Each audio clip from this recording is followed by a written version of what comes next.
Vamos continuar a disciplina Interface Humano e Computador. Estamos no módulo 3. Nesse módulo, vamos conversar sobre a avaliação de IHC. Relembrando um pouquinho, no módulo 1, a gente conversou sobre alguns conceitos fundamentais e básicos da disciplina. No módulo 2, discutimos sobre como executar o design de uma interface, o design de um sistema, do ponto de vista do IHC. Uma das etapas do design é a avaliação, e agora vamos discutir especificamente sobre quais os procedimentos que podem ser adotados para você executar uma avaliação de IHC. Nessa primeira unidade, o tópico é planejamento da avaliação de IHC. Quando estamos discutindo a avaliação de IHC, qual é o objetivo? Quero fazer uma avaliação, significa que eu quero verificar a qualidade de uso daquela proposta que eu fiz do meu projeto de design, correto? Ou seja, aqueles critérios de qualidade de uso que nós conversamos lá na unidade 1, usabilidade, acessibilidade, experiência de usuário, comunicabilidade, esses critérios de qualidade precisam ser verificados. Eu alcancei uma boa qualidade de uso com o software, com a intervenção que eu propus para esse contexto.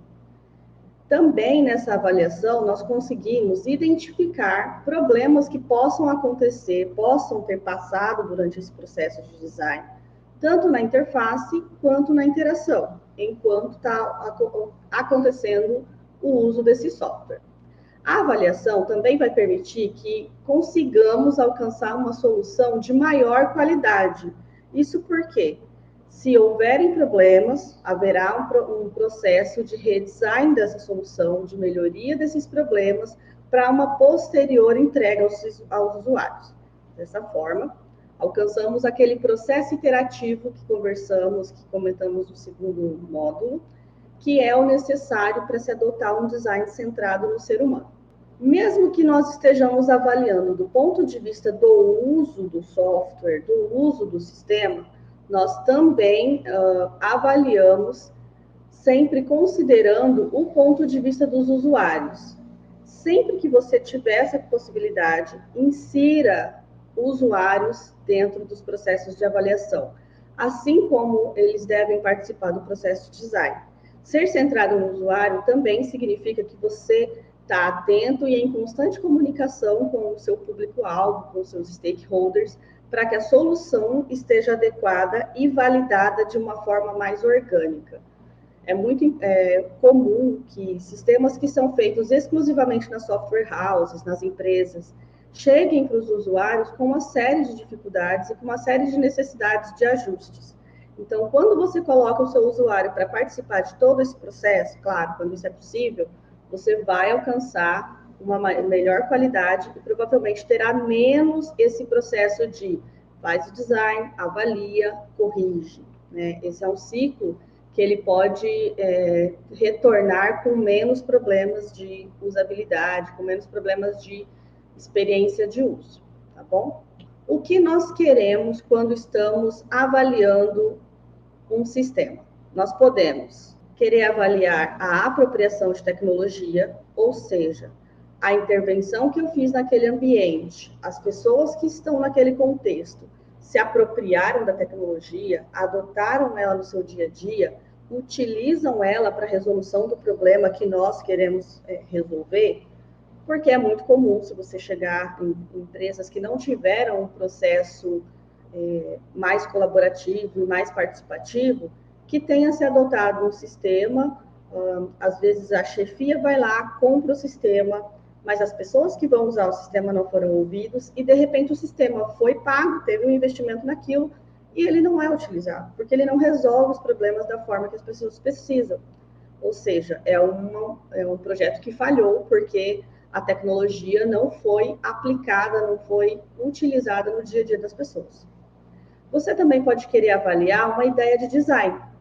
Olha, considere que você propõe lá uma solução e antes que você implemente uma coisa que é custosa, do ponto de vista de custo de tempo e de recursos também, você pode executar aquele protótipo que a gente conversou lá no Design Thinking e mostrar aquela ideia de design para os seus usuários, para os seus stakeholders e descobrir até que ponto aquela ideia de design é adequada para eles. Você também pode querer avaliar alternativas de design. Se você tem 2 opções ou mais, qual delas é melhor? Qual as pessoas preferem? Você pode estar executando uma avaliação de HC para descobrir qual das alternativas é melhor e adotá-la, né? Implementá-la num próximo ciclo de interação. Você também pode querer verificar o atendimento de um padrão. Lembra que conversamos sobre alguns critérios, algumas recomendações de qualidade para o bom desenvolvimento de design de HC? Pode ser que você queira verificar se aquelas recomendações foram seguidas. Pode ser que você queira verificar se aquelas recomendações de acessibilidade da W3C foram seguidas. Então, é possível planejar uma avaliação de HC só para verificar o atendimento a esse padrão. E também você pode verificar a ocorrência de problemas, tanto na interação quanto na interface do seu projeto, do seu sistema. Todos esses objetivos podem ser alcançados através de uma avaliação de IHC. Quando que nós avaliamos a IHC? Nós podemos avaliar antes de termos uma solução pronta. Normalmente o que nós queremos ali é encontrar qual a melhor alternativa de design, ou problemas de interface de interação que vão surgir após a construção desse sistema. Normalmente, nós utilizamos ou protótipos em papel, como está mostrando ali na figura para vocês. Então, nós temos os desenhos de como as telas nesse caso, um aplicativo. Como o aplicativo vai ser mostrado para o usuário, e nós temos linhas que demonstram como a interação vai acontecer. De acordo com os botões que você clica, aqueles pontos que estão ali, para onde o usuário vai ser redirecionado. Então, você consegue mostrar isso e verificar, validar com as pessoas envolvidas se essa sua alternativa de design está ok. Esse mesmo estilo de avaliação também pode ser adotado, por exemplo, quando vai verificar a alternativa de designs. Se você tem 2 opções de tela de login, você pode desenhar, né, prototipar essas 2 telas, e, conversando com seus usuários, verificar qual delas é mais adequada. Como serão as mensagens de erro? Quais serão as formas que o sistema vai informar o usuário? Quais são os métodos de entrada de dados aqui nessa tela de login? Então, você pode verificar diferentes alternativas e selecionar aquela que tiver melhor aceitação, ok? Também podem ser utilizados esboços de tela em software, e também podem ser utilizados cenários, que são descrições textuais de como seriam as telas, ok? Então, você consegue validar, antes de ter uma solução propriamente, vários critérios que já vão te permitir desenvolver uma ferramenta, um sistema, um aplicativo de melhor qualidade. Quando a solução ficar pronta, o que a gente avalia?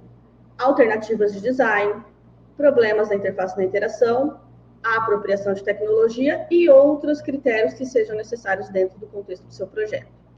É muito importante verificar que, após a solução ficar pronta, nós temos como artefatos protótipos em alta fidelidade, vou explicar e vou diferenciar para vocês em breve, média, alta, baixa e média fidelidade, e o próprio sistema. Aqui o sistema pode ser de qualquer tipo.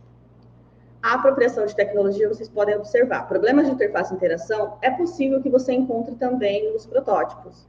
Se tiver um ícone que não está adequado, um termo um botão, alguma palavra que não é reconhecida pelos stakeholders, você vai conseguir descobrir lá antes de implementar. No entanto, a apropriação de tecnologia só é possível quando você tem produto já implementado. A avaliação, ela pode ser feita tanto no contexto de uso da solução, e aí você vai conseguir dados reais de uso, você vai saber como esse produto é utilizado no dia a dia das pessoas, você vai conhecer os problemas que vêm decorrentes desse uso. Por quê? Porque as pessoas estão utilizando o seu sistema em um ambiente diferente daquele onde você o desenvolveu. Podem acontecer interrupções não planejadas, podem acontecer, por exemplo, de a organização do local onde esse sistema está sendo utilizado precisar demandar dele algum ajuste. Essa avaliação no contexto de uso da solução também tem uma característica de permitir pouco controle de você que está avaliando. Então, você, que é a pessoa que vai avaliar aquele produto, quando ele está no contexto de uso dos nossos usuários finais, você tem pouco controle sobre como ele é utilizado e quando ele é utilizado. Você disponibiliza e, eventualmente, você está fazendo essa coleta de dados reais e você observa essa coleta, você não interfere nesses dados ou nessa forma de uso, o que é muito benéfico quando você quer verificar essa apropriação de tecnologia, verificar até que ponto você considerou as necessidades reais daquelas pessoas, tá bom?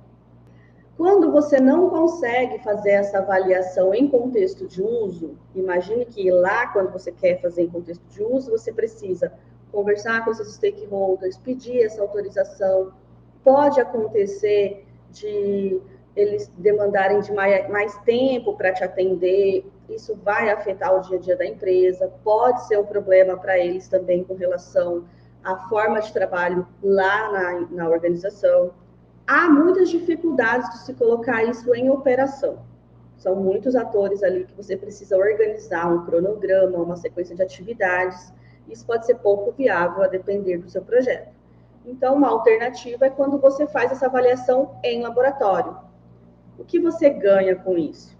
Você vai organizar esse espaço, você vai deixar o sistema lá disponível para as pessoas utilizarem, você vai registrar uma sequência de detalhes de uso. Você pode, por exemplo, agendar sistemas que gravam a tela, sistemas que gravam a pessoa que está sendo né, usuário do seu sistema no momento. Você pode gravar o que ele diz. Você pode impedir que outras pessoas chegam e interrompam aquilo que você está trabalhando. Porque se você está falando com uma pessoa que tem atendimento ao público e ele está no meio de um processo, executando uma atividade lá no ambiente real, ele vai ter que parar aquilo para atender o público, certo? Então, o raciocínio que ele estava tendo, tudo isso pode afetar a forma como o sistema vai ser adaptado e a forma como o sistema vai atender aquelas necessidades. Pode ser que isso te prejudique ao observar determinadas características. Lembrando, tudo isso vai depender do que você quer avaliar. Então, quando você traz essa pessoa para o seu ambiente, você controla essas interrupções e você consegue monitorar toda essa avaliação. Você pode, por exemplo, colocar câmeras no cenário, observar todo o processo de uso, observar as reações da pessoa que está ali utilizando o sistema. E também você tem um momento que você vai poder conversar com essa pessoa e tentar compreender algumas reações que ela teve. Lá no contexto, dificilmente você vai colocar câmeras ligadas para poder registrar essas coisas todas, áudio, vídeo das pessoas. Dificilmente também você vai instalar softwares para gravação de tela ali dentro do ambiente do seu usuário final, porque tudo isso vai afetar ainda mais o dia a dia da empresa e pode sim ser um complicador para a aplicação da avaliação. O que nós coletamos quando nós queremos avaliar a IHC? Aqui eu trouxe alguns exemplos de tipos de dados que podem ser coletados. Da mesma forma que você aprendeu na disciplina de métodos, você pode aplicar aqui os tipos de dados que serão coletados na avaliação. Dados nominais, dados ordinais, dados de intervalo, né, faixas, por exemplo, de idade de salário, dados numéricos, dados qualitativos, dados quantitativos. Você pode construir uma planilha ou detalhar quais são os dados que você vai quantificar durante a sua avaliação. As características que possam refletir de alguma forma dentro daquilo que você está observando. A depender do tipo de sistema, é importante que você conheça a origem étnica dos seus usuários, as crenças que eles possuem, que redes sociais utilizam, quais são os locais que eles frequentam. No entanto, a depender do tipo de sistema, essas são características que não são relevantes, mas que você precisa, por exemplo, saber a idade, o salário, quais são o tempo que ele tem disponível para uso daquela aplicação. Isso pode ser também objeto de análise, de coleta aqui para você. Quais são os métodos que eu posso utilizar na minha avaliação? Tem 3. Você pode fazer uma avaliação por investigação, você pode fazer uma avaliação por inspeção, ou você pode fazer uma avaliação por observação de uso. Quando eu falo em avaliação por investigação, o que isso significa? Significa que você, avaliador, vai conseguir investigar com essas pessoas, você vai ter acesso, você vai interpretar, vai poder analisar as opiniões, as expectativas e os comportamentos dos seus stakeholders com relação ao sistema que você está avaliando. Você pode usar questionários, você pode usar entrevistas, você pode usar grupos de foco. Nesse contexto de investigação, é um momento onde você está em um contato direto com as pessoas envolvidas, com os usuários do seu sistema, para conseguir acesso a esse conjunto de informações. Veja, nós estamos acessando a partir disso, do ponto de vista do usuário somente, a partir daquilo que ele vivenciou em algum momento sobre o nosso sistema.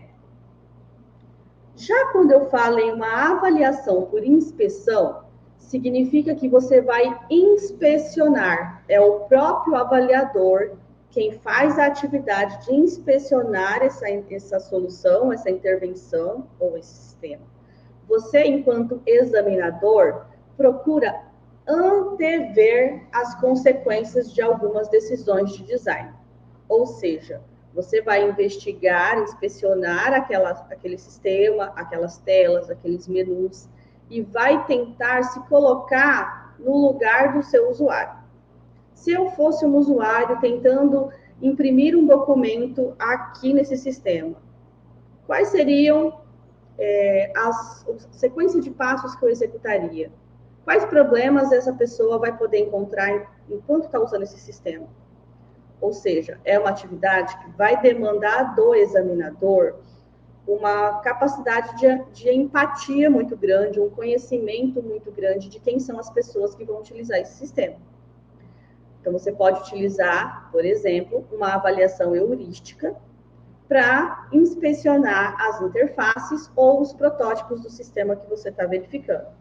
Então, veja a diferença. Enquanto a gente está fazendo uma investigação, estamos conversando com as pessoas.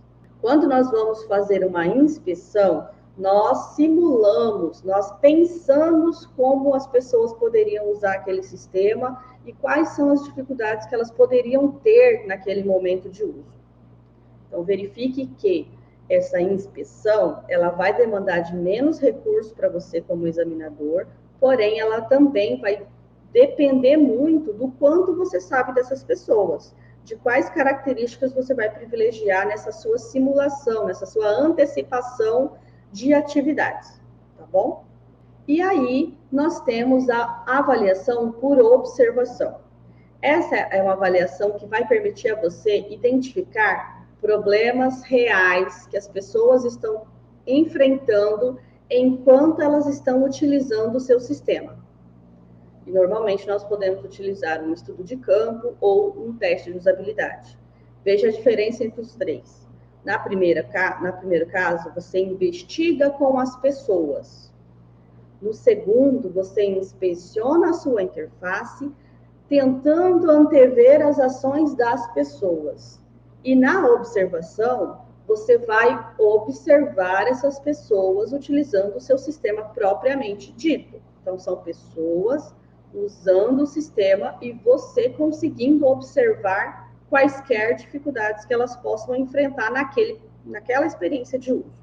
E aqui, o estudo de campo, que é você ir até o local onde essas pessoas estão, por exemplo, é uma forma bem interessante de você conseguir acessar essas informações. Essas diferenças nos tipos de avaliação, é importante você conseguir separá-las muito bem e tentar identificar quando cada uma se aplica. Se você tem um acesso facilitado às pessoas, se você consegue levar o seu protótipo para que essas pessoas utilizem, seria muito interessante você executar uma avaliação por observação. Se você não tem acesso a essas pessoas, ou se o seu protótipo não foi implementado, não é ainda possível que as pessoas consigam experimentá-lo, você pode fazer uma inspeção. Se o seu sistema talvez ele já até esteja em uso, ou você tenha a capacidade de deixá-lo ser experimentado pelas pessoas, e depois você ir investigar como elas se sentiram, saber delas, como foi, qual é o ponto de vista delas, você faça uma investigação. É importante também que você pode fazer um conjunto, combinar esses tipos de avaliação, a depender de como o seu projeto, que o seu projeto demanda. É muito importante aqui conhecer essa variedade para que você escolha a partir daquilo que o seu projeto precisa para continuar acontecendo e para ser um projeto de sucesso. Lembrando que aqui o nosso objetivo é desenvolver sistemas e interfaces que tragam para os nossos usuários boas experiências e que resolvam problemas que eles enfrentam no dia a dia. Então, as técnicas que você pode adotar são variadas e eu estou tentando apresentar aqui para você um conjunto delas para que você tenha muitas opções na escolha dentro do seu dia a dia de execução, no seu dia a dia de trabalho, como um analista, como um projetista, ok? Como eu faço essa avaliação? Já conheci as técnicas, já sei quais são os dados que eu posso coletar, e agora? Qual é o passo a passo? Primeiro, nós precisamos seguir essa sequência aqui que Barbosa e Silva estabeleceram. Para fazer uma avaliação de IHC, eu preciso fazer uma preparação, daí eu faço a coleta de dados. Com esses dados, eu passo para o processo de interpretação desses dados, consolido esses significados e essas interpretações que eu tive, e aí eu executo um relato dos resultados que eu obtive, todos os achados que eu encontrei durante o meu processo de avaliação. Essa sequência de atividades são importantes, precisam ser seguidas, tá bom? Para que você obtenha sucesso. O que eu faço em cada uma delas? Na preparação. Ok, você tem que definir quais são os objetivos e quais são as perguntas que você vai responder. Por exemplo, quanto tempo o meu usuário leva para executar uma venda no sistema que eu estou desenvolvendo? É uma pergunta que você pode responder. Qual das telas de login o meu usuário prefere? Quando você quer saber quais são os objetivos e você consegue modelar essas perguntas, será mais fácil você escolher quais são as técnicas e os métodos de avaliação que você vai precisar, correto? Qual é o escopo? É muito difícil que você, caso tenha um sistema inteiro, consiga numa única avaliação descobrir tudo sobre ele. Então, normalmente, você limita o escopo da avaliação. Você seleciona um conjunto de interfaces, algumas tarefas, alguns perfis de usuário, porque dificilmente, né, você vai conseguir avaliar todo o sistema para todos os perfis em todas as tarefas que o sistema disponibiliza. Todas as funcionalidades, né, as tarefas aqui, você pode visualizar como aquelas funcionalidades que o sistema fornece. Percebe que um sistema dificilmente vai conseguir ser avaliado por inteiro, então é importante que você defina aí qual é esse escopo. Sabendo isso, é fácil escolher ali o método de avaliação. Quando você pensou em qual era o perfil de usuários que você tinha, você já começa aqui a poder definir quem seriam os participantes da sua avaliação. Você também vai precisar lidar com as questões éticas.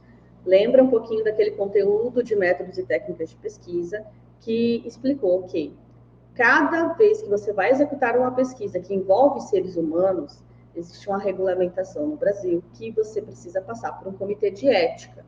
Nós não podemos fazer pesquisas com participação de seres humanos sem uma preparação e sem que esse comitê autorize.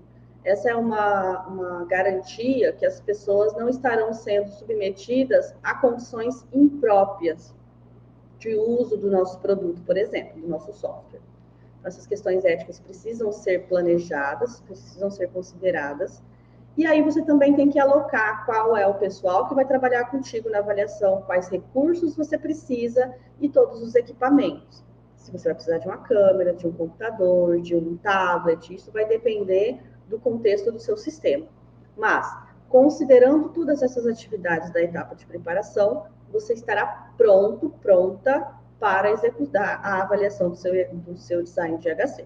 Tem ainda o material de apoio. Se você for apresentar um manual, qualquer outro material que você precise mostrar para o seu usuário ou que seja necessário para o uso do software. O ambiente.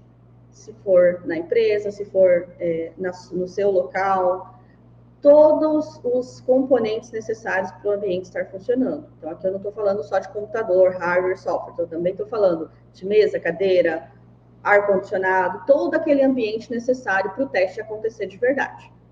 E aí você executa um teste piloto. O que é um teste piloto?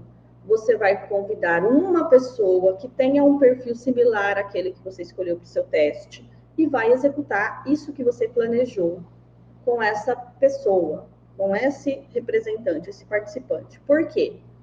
Nesse teste piloto, você vai seguir os procedimentos que você planejou e vai identificar se faltou alguma coisa. Se faltou algum hardware, se faltou algum software, por exemplo, se a captação de imagens que você precisava aconteceu corretamente, se precisa de um formulário, se o formulário está adequado, se a pessoa compreendeu o que você perguntou naquele formulário. Então, esse teste piloto é, de fato, um teste antes de você fazer a avaliação, porque ele vai te ajudar a corrigir quaisquer problemas e qualquer adaptação que seja necessária, tá bom? Fez o teste piloto, funcionou muito bem, aí você convida os participantes, que são aquelas pessoas que você selecionou. Partimos para a coleta de dados. Como eu vou fazer a coleta de dados? Isso vai depender do tipo de teste que você selecionou. Por quê? Quem faz a inspeção? Lembra que a inspeção é a pessoa avaliadora simulando ou antevendo os passos de um usuário final. Então, nesse caso, esses avaliadores vão seguir aquele material que foi preparado e vão registrar tudo que eles encontraram. Nesse caso, inspeção só tem os avaliadores, os participantes são os avaliadores. Se você for fazer uma investigação ou uma observação, tem um pouco mais de etapas. Você vai precisar conversar e apresentar para o participante o laboratório, caso seja um local seu. Você vai explicar essa avaliação que você quer que ele participe, detalhar quais atividades serão avaliadas, detalhar o que você está observando, né, o que você procura com essa participação. Se essa pessoa aceitar o que você propõe, aí você vai iniciar a avaliação. Se tiver pré-testes, você vai entregar isso para as pessoas, você vai apresentar o sistema, você vai dar todas as instruções que você planejou lá na preparação e também tirar dúvidas. Pessoas podem ter dúvidas ali com relação aos procedimentos e você precisa esclarecer todas elas nesse início de avaliação, tá bom? E aí, enquanto a pessoa está utilizando esse sistema, você vai observar e anotar quaisquer fatos importantes que possam acontecer, porém, sem interromper a pessoa, tá bom? Aqui na observação, você precisa deixar a pessoa agir, não interromper, não atrapalhar, porque isso também pode impactar nos dados que você vai conseguir coletar. Depois que a pessoa fez as atividades que você planejou, aí você pode, no final, fazer uma nova entrevista ou entregar a ela um pós-teste. Por exemplo, se eu quero fazer uma observação, lembrando ainda do meu sistema de login, eu tenho duas telas e eu vou pedir que o meu usuário utilize essas duas telas e a tarefa dele no meu teste é, faça um login. No começo, eu posso entregar um pré-teste, perguntando qual é o nível de conhecimento de informática que essa pessoa tem, quantas horas por dia essa pessoa usa aplicativo, se essa pessoa usa internet via computador ou via celular, se essa pessoa gosta, que tipo de sistemas ela gosta de usar.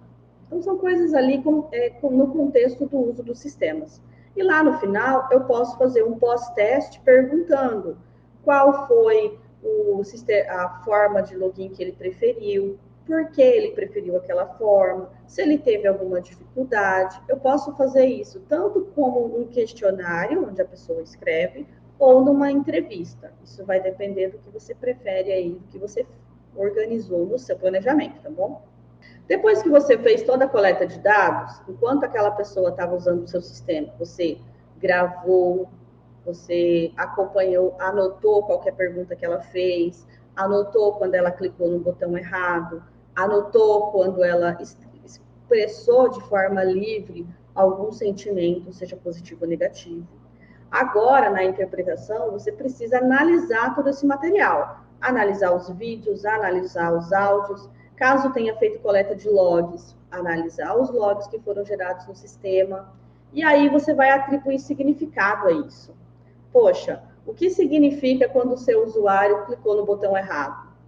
A depender do método que você utilizou, você vai ter um conjunto diferente de dados para analisar. Então, isso aqui também vai depender bastante. E aí vem a parte da consolidação.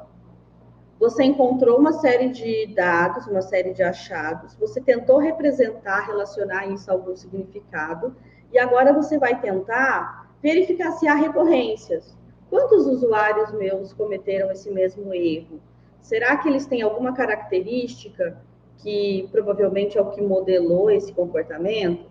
Será que existe alguma recorrência, um conjunto de pessoas fez a mesma coisa?